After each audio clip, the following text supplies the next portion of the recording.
Hello YouTube, my name is Michael and this is my truck. Okay, so we got the inside of the frames coated. We're going to clamp these plates on to box the inside of this frame. I got to see how level this is or straight on the inside. I may have to do some grinding. I'm not going to make it suffer through that. Then we'll clamp them in. We'll get it tack welded with the MIG, and then I'm going to have to stitch weld it, so that's going to be a long process of heating and letting it cool down and coming back and forth. That's probably going to take a couple days to actually get it welded in because I don't want to overheat it. It's already warped enough. But right now we're going to get both of these plates tacked in, probably a couple of stitches made, and then I'll bring it back at the finish because it's going to be a time-consuming process to do that. Okay, I'm getting some clamps.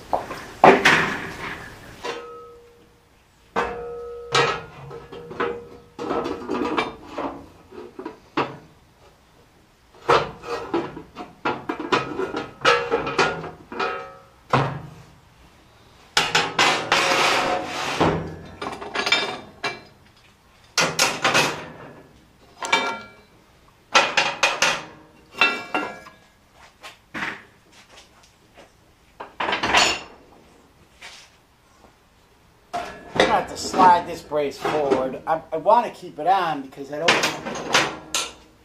don't want to lose this dimension. And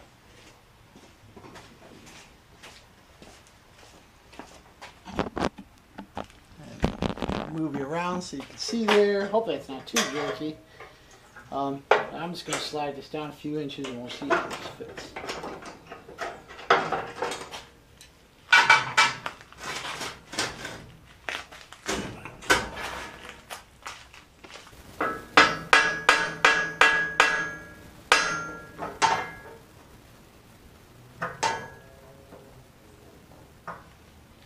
This isn't permanent, but I still want to mostly keep it square while I'm working on it. Again, so the width is the same. If I'm out of square here, I'll change the width. You saw how easy it was to... Some places it's real hard to pull, some places it's easy. There's a big twist in that. That'll come out when we do the cross members.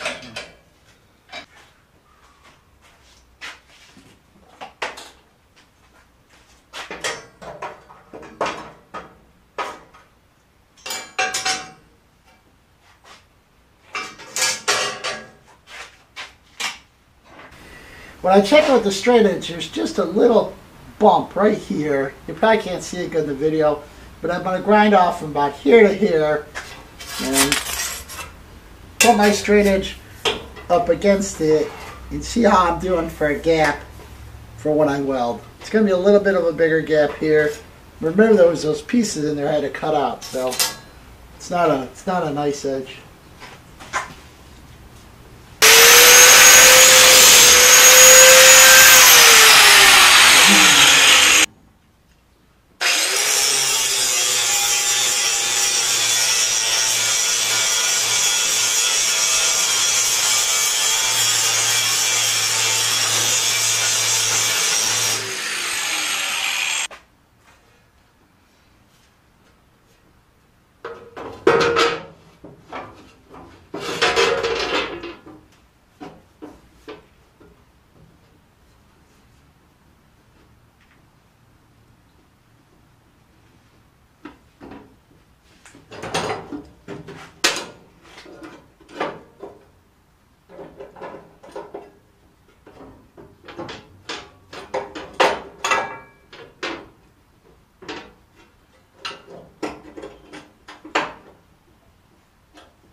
Alright, so you see I'm trying to keep a pretty even gap across the top here. And I'm just going to come in with the MIG and put a few tacks in to hold this in place. And then I'll move my clamps to the bottom, clamp it tight, do the bottom. I don't know, clamps. I built this welding cart. I like to do some woodworking stuff for another MIG welder, and then it broke. So I had to make some modifications. But this I got from Eastwood. Again, there's an Eastwood store around 30 minutes away from me. And at Christmas they had a special value coupon thing for $199. It's been a great machine. I like it a lot. Easy to use. It's got the regular Tweako tips and contacts. You can find pieces for it, and it works. I like it. I'll show you. I like that chart on inside. I don't have to guess. It gets me pretty close. This is heavier material. We're about the limits of this machine, but we're actually gonna do just tack it in place now, like to hold it in place. I'll come back with the stick later. My overhead welding is not pretty. I'll show you, but I need to practice anyhow. And I'll probably practice off camera, you know, to try to get these as best I can from underneath. And but the top should be easy. It's horizontal.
Alright, you get the general idea. This looks 100% better already, and it's going to be so much stronger.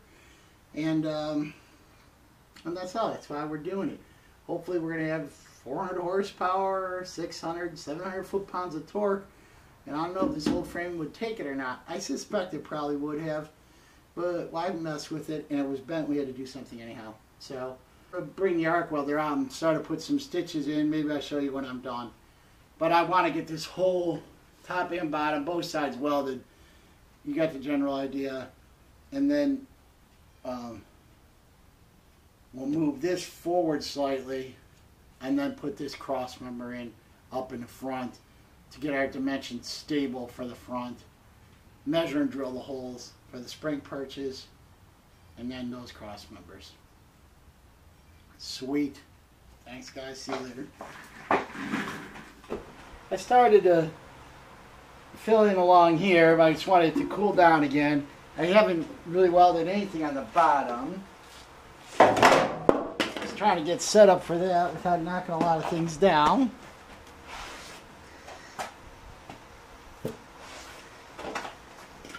I had a 3/4 spine fusion in January. I was out of work for 11 weeks. I feel a lot better now, but I don't move as good as I used to. And I wasn't that good then. It's hot today. It's like 76% humidity, 83 degrees or whatever. It's just sticky. I'm going to have to go get my welding jacket and put it on because I don't want to catch all this, but I'm just making sure I'm in good shape. You know what? I'll go get it right now.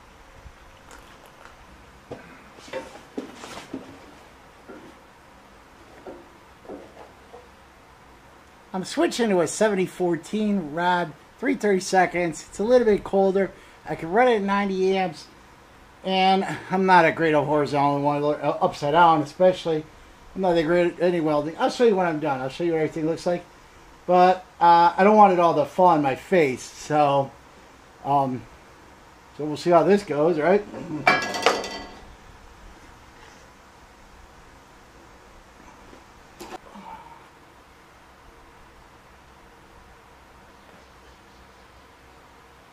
Just want to make sure my setting is right.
Okay, YouTube, it's 4 days, a lot of welding and grinding later. I just want to show you what these look like boxed in. I hope you can see them okay. Hope my my hand's not shaking too much.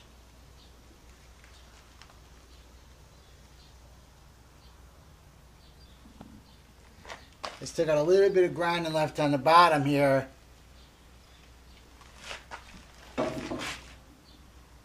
I ground out some bad spots and came in and tacked them back up with the MIG. I don't know if you can see this or not, but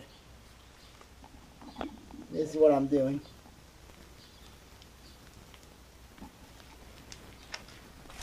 All right. I'm 28 and an eighth here. A little bit shy of that, but for my purposes today, this is going to be our first new cross member we've put in, so I'm all happy about that. It's a lot easier to make them shorter than it is longer. So, if I'm a little strong, I'm okay.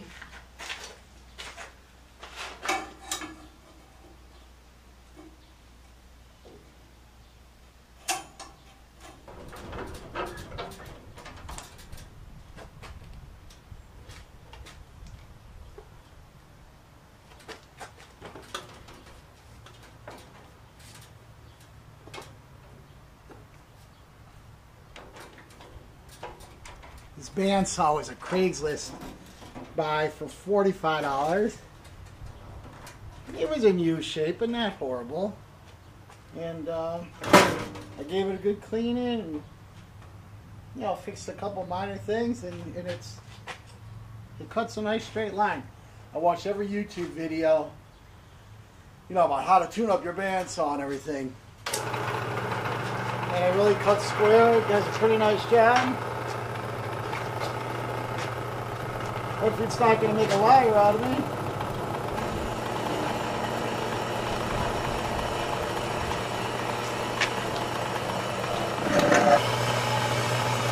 Holding the other end. There you go.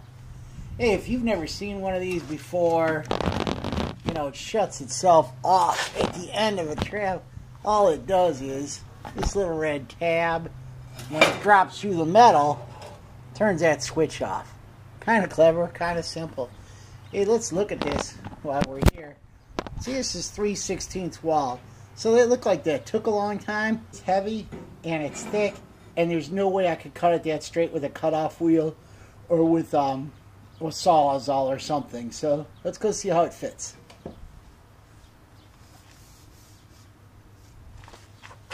All right, let's see what happens here.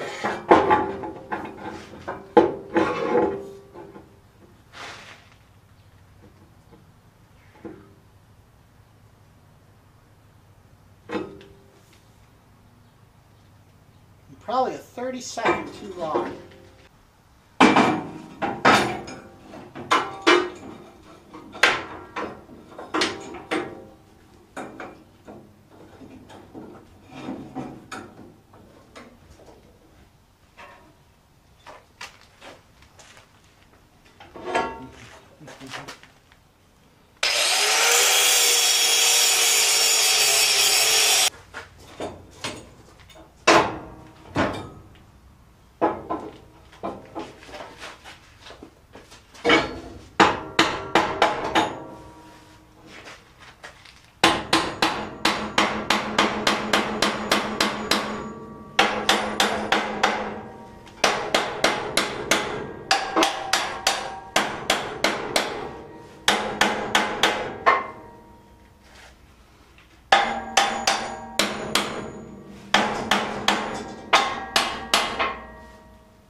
Alright, so you remember in an earlier video we talked about how the frame rails, the sides are not vertical.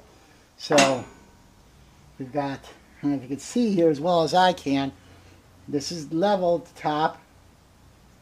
Alright, maybe I can come down just a hair more. Just happy where it's at.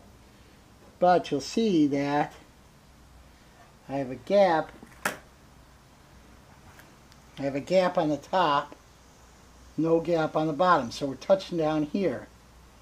So I don't know if you can really see that.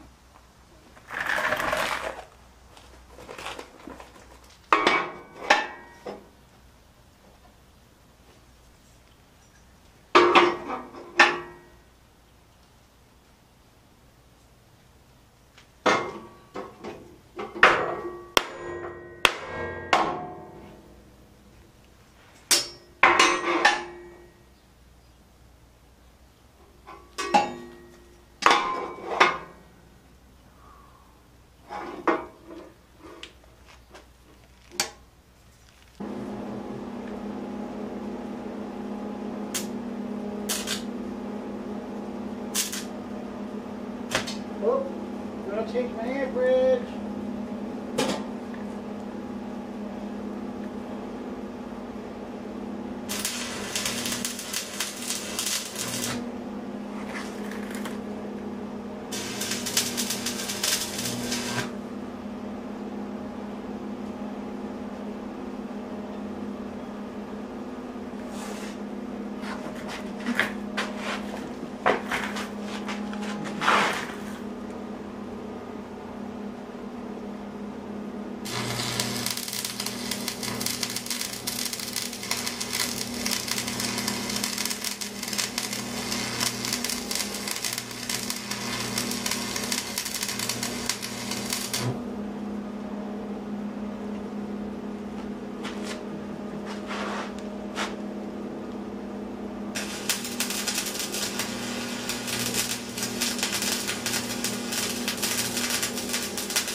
Okay, first cross member welded in.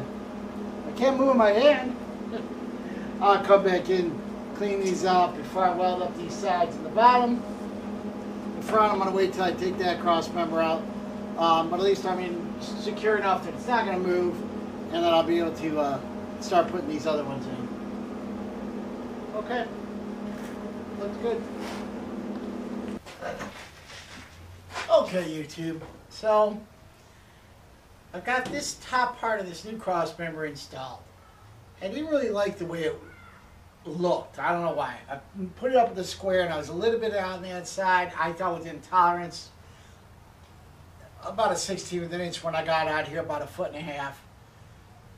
I measured over again. The long and the short of it is, this fixture I made that held the back of the frame in place, at some point I must have loosened up one of these clamps or something, and the C-clamp was not on, and the frame was all kind of bowed in this way. It all drew itself together, probably because the heat from the welding kind of dragged the two ends closer together.